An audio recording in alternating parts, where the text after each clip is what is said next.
देखिए जी, कराची के इलाके सदर में हम मौजूद है। गुल प्लाजा जो कराची के मशहूर प्लाजा कहा जाता था, मगर यहाँ पर 1200 से ज़ायद जो है दुकान मौजूद थी। करोड़ों रुपए की रेगुलर बुनियादों में बिजनेस की जाती थी।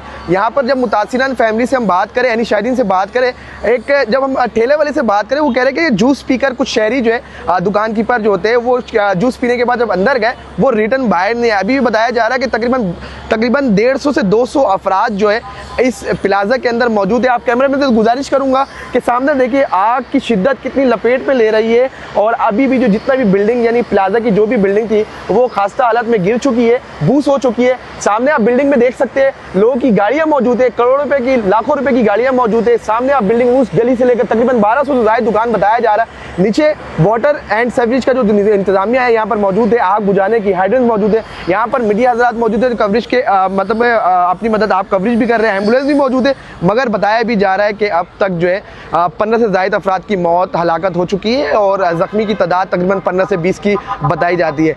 मगर एक सवालिया निशान ये बन रही है कि अब तक आग में काबू क्यों नहीं पाया गया। ये मनाजिर आप देख सकते हैं, सदर कराची तो गुल प्लाजा की मनाजिर है, आप देख सकते हैं अब तक जो है आग में काबू नहीं पाया जा सकता है। अभी भी यहाँ पर अंदर 100 से 150 से 200 अफराद जो है अंदर इस प्लाजा के अंदर मौजूद है। अल्लाह से दुआ करते हैं कि अल्लाह पाक इतने कराची वाले पर रहम करे, और इतना जो अफसोसनाक वाक़या है, हर लोग नुकसान तो बर्दाश्त कर सकते हैं मगर मौत बर्दाश्त नहीं कर सकते।